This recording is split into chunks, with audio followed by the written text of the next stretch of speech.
Chemical kinetics.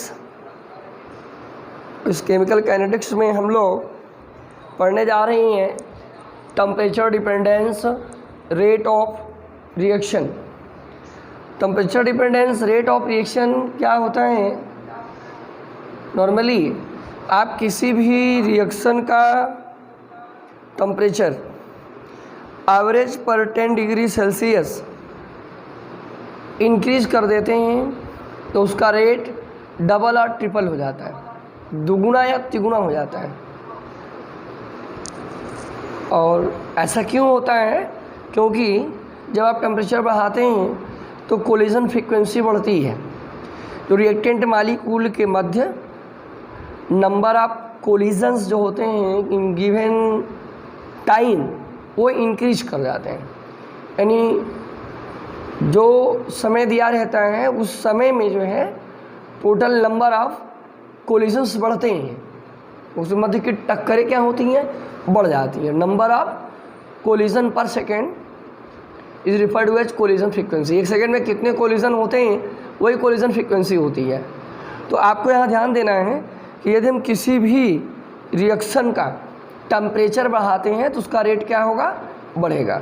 और उसका rate बढ़ेगा तो क्यों बढ़ेगा, क्या कारण है, उसका रीज़न है। और increasing temperature collision frequency become increases. और भी रीजंस है, थोड़ा सा ध्यान में रखें। आगे आप पढ़ेंगे कोलिजन थियरी पढ़ेंगे और कॉन्सेप्ट ऑफ एक्टिवेशन एनर्जी पढ़ेंगे। तो वहाँ पे जब हम टेम्परेचर बढ़ाते हैं तो कोलिजन फ्रीक्वेंसी बढ़ती है और number of activated complex given time में ज़्यादा पास आउट करते हैं एनर्जी बैरियर को, तो इसलिए रेट ऑफ रिएक्शन बढ़ जाता है। आइए यहाँ पे हम आपको दिखाते हैं, ये लिखा हुआ है जैसा कि आपको मालूम भी है, ठीक है। तो ये देखिए, थोड़ा से आपको मैं यहाँ से बता देता हूँ। देखिए, temperature dependence rate of reaction और effect of temperature on rate of reaction. यहाँ हमने लिखा है generally rate of reaction become double, normal general बात है, बिकम डबल और triple on increasing temperature average पर 10 डिग्री सेल्सियस। अगर आप औसतन 10 डिग्री सेल्सियस बढ़ाएंगे तो टेम्परेचर को, तो रेट क्या हो जाएगा? या तो डबल हो जाएगा और या तो क्या हो जाएगा? ट्रिपल हो जाएगा। दिस इज बिकॉज, ऐसा क्यों होता है? This is because on increasing temperature collision frequency is increases. Collision frequency जो होती है, यहाँ पे देखें, ये हाईलाइटिंग टर्म है कोलिजन फ्रीक्वेंसी। तो कोलिजन फ्रीक्वेंसी क्या होती है? वो इंक्रीज कर जाती है। देखिए यहाँ पे टेम्परेचर आपने क्या किया? इंक्रीज किया, इंक्रीजिंग टेम्परेचर, कोलिजन फ्रीक्वेंसी क्या होगी? इंक्रीज कर गई।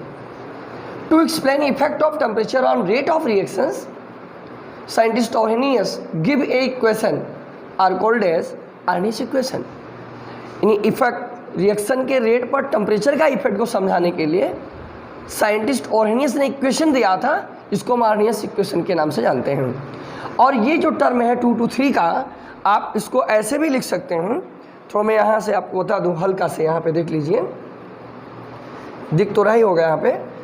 जैसे आपने लिखते हैं के, तो के अगर आपका ये के 35 रेट कांस्टेंट को हम लेते हैं 25 डिग्री सेल्सियस पर, रेट कांस्टेंट की वैल्यू, और 35 डिग्री सेल्सियस पे ले लेते हैं, ये नियरली इक्वल होता है 2 to 3, 2 से 3 ये टाइम।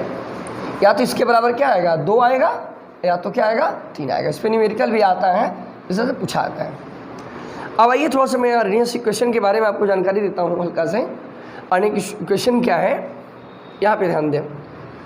अर्नियस इक्वेशन, साइंटिस्ट अर्नियस ने इक्वेशन दिया, this equation called as Arrhenius equation. इसका डेरिवेशन है नहीं, लेकिन मैं आपको अभी दूसरी क्लास में अपने इसको मैं करा देता हूँ। k is equal to A into e to the power minus A upon R T, जहाँ पर के क्या है, के रेट कांस्टेंट है, के क्या है, रेट कांस्टेंट है। समझ में आ रहा है आप लोगों को? खुशी पटेल, खुशी पटेल, हाँ नेटवर्क प्रॉब्लम थोड़ा सा है आज जो है, वॉइस क्लियर जा रही है, वॉइस क्लियर होगा? हाँ थोड़ा स्क्रीन प्रॉब्लम आ रहा है, रह के फिर भी दिख रहा है।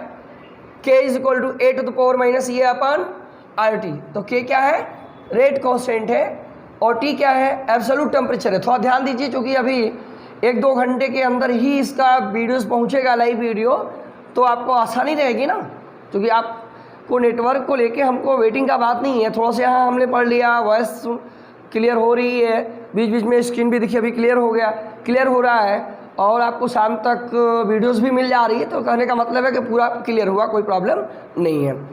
ये देखिए टी क्या है, एब्सोल्यूट टेम्परेचर, परम ताप है, आर क्या है, गैस कांस्टेंट, ये क्या एक्टिवेशन एनर्जी है, ये क्या है, फ्रीक्वेंसी फैक्टर है।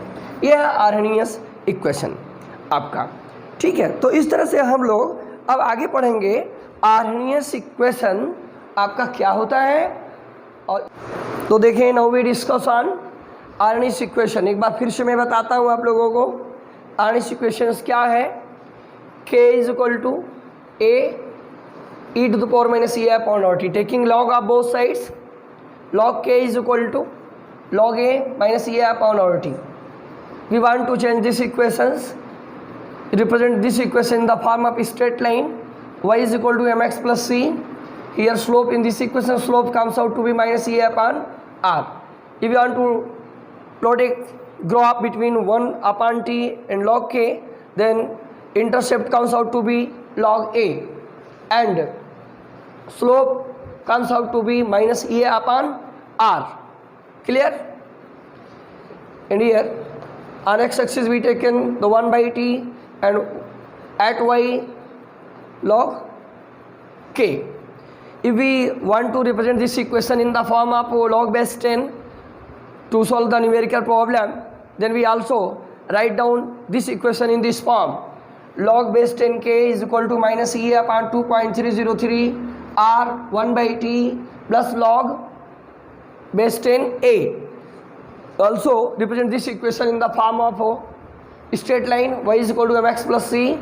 If we plot a curve between log k and 1 by t, just like to this, then intercept comes out to be log a and